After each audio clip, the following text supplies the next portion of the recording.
ఓం శ్రీ మాత్రే నమః. అందరికీ నమస్కారం అండి. ఈరోజు మన ఛానల్లో ఈ 2026 సంవత్సరంలో వారాహి గుప్త నవరాత్రుల ప్రారంభ ముగింపు తేదీలు ఎప్పటి నుంచి ఎప్పటి వరకు, అలాగే ఆనవాయితీ ఉన్నవారే ఈ పూజ చేయాలా అని, గురుమౌఢ్యంలో మొదలు పెట్టవచ్చా లేదా అని, అలాగే 9 రోజులు చేయలేని వారు ఏం చేయాలి, అలాగే ఈ వారాహి నవరాత్రుల విశిష్టత ఏమిటో, పూజా ఫలితం ఏమిటో ఈరోజు మనం ఈ వీడియో ద్వారా పూర్తి వివరాలు తెలుసుకుందాం.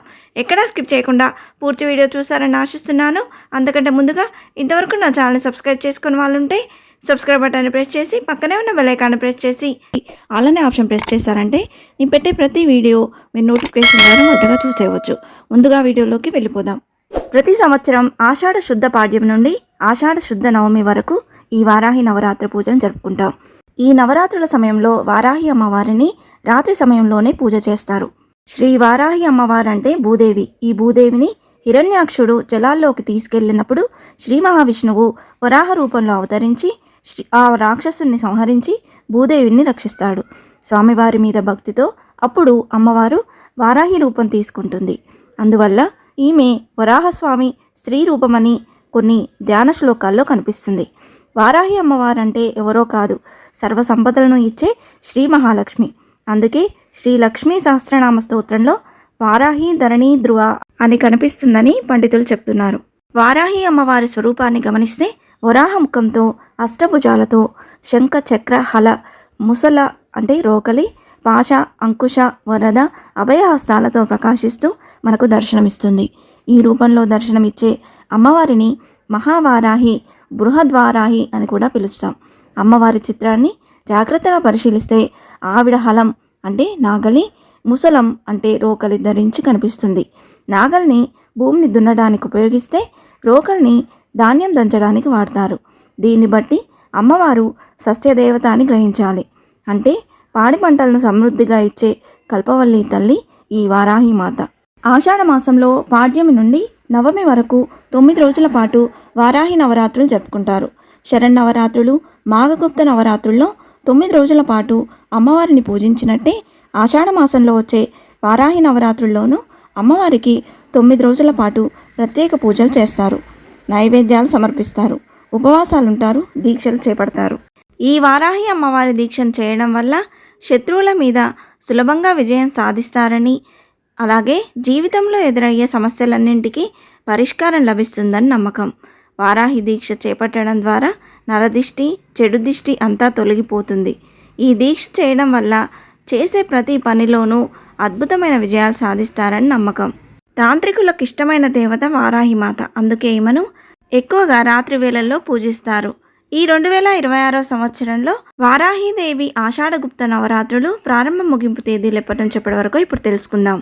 స్వస్తి శ్రీ చాంద్రమాన శ్రీ పరాభవనామ సంవత్సరం ఉత్తరాయణం గ్రీష్మ ఋతువు ఆషాఢ మాసంలో వారాహి నవరాత్రులు జూలై 15 బుధవారం ఆషాఢ శుద్ధ పాడ్యమితో ప్రారంభమై జూలై 23 గురువారం ఆషాఢ శుద్ధ నవమితో ఈ నవరాత్రులు అనేవి ముగుస్తాయి.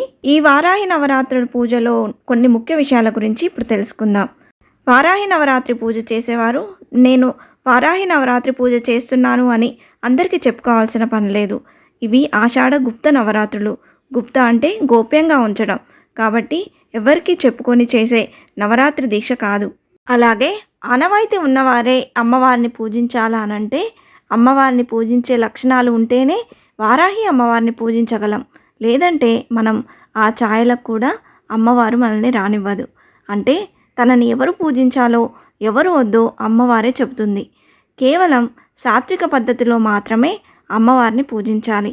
వామాచార పద్ధతుల జోలికి అస్సలు వెళ్ళకూడదు.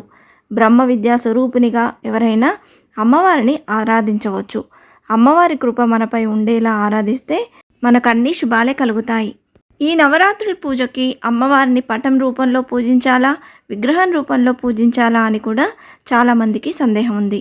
నవరాత్రులు ముగిసిన తర్వాత కూడా ధూపదీప నైవేద్యాలు నిత్యం సమర్పించే వీలు కలిగినట్లయితేనే కొత్త విగ్రహం కానీ పటం కానీ తీసుకొని నవరాత్రి పూజ చేసుకోవచ్చు. ఇది వీలు కాదు అనుకున్నప్పుడు పసుపుతో గౌరమ్మని చేసి నవరాత్రుల పూజ ముగించుకోవచ్చు. ఈ 9 రోజులు పూజ చేయడం వీలు కానివారు ఆషాఢ శుద్ధ పంచమి తిథి రోజు పూజ చేసినట్లయితే నవరాత్రులు చేసిన ఫలితాన్ని దక్కుతుంది. ఇది కుదరని వారు నవమి తిథిలోనూ అష్టమి తిథిలోనూ పూజ చేసినా మంచిదే. అలాగే నవరాత్రుల్లో నైవేద్యాలు చేయడం వీలు కాని వారు బెల్లం పానకాన్నైనా నైవేద్యంగా సమర్పించవచ్చండి. అమ్మవారికి బెల్లం పానకం అంటే ఎంతో ప్రీతికరం. వారాహి అమ్మవారికి ఎన్ని నైవేద్యాలు సమర్పించినా బెల్లం పానకాన్ని తప్పనిసరిగా నివేదించాలి. 9 రోజుల పాటు బ్రహ్మచర్యం మాత్రం తప్పక పాటించాలండి. సాత్విక ఆహారం మాత్రమే తీసుకోవాలి. ప్రత్యేకంగా దీక్ష చేయలేమనుకునేవారు నిత్యం దీపారాధన చేసి నమస్కారం చేసుకున్నా సరిపోతుందండి. వారాహి అమ్మవారిని పూజిస్తే శత్రునాశనం జరుగుతుంది. అమ్మవారు సస్యదేవత. రైతులు పొలంలో వారాహి అమ్మవారి పటం పెట్టి ఈ 9 రోజులు పూజ చేస్తే పంట దిగుబడి బాగుంటుందంట. వారాహి అమ్మవారి ధ్యానం దీర్ఘకాలిక వ్యాధుల నుండి ఉపశమనం కలిగిస్తుంది. ఇంతే ఫ్రెండ్స్, ఈ వీడియో మీకు నచ్చిందని ఆశిస్తున్నాను. ఇలాంటి ఇంట్రెస్టింగ్ వీడియోస్ కోసం please subscribe my channel and press the bell icon. అలాగే లైక్ చేయండి, షేర్ చేయండి. మీకు ఏమైనా సందేహం ఉంటే నా కమెంట్ బాక్స్లో పోస్ట్ చేయండి. మరొక మంచి వీడియోతో మేము ముందుకు వస్తాను. అంతవరకు సెలవు. సర్వేజన సుఖినో భవంతు. స్వస్తి.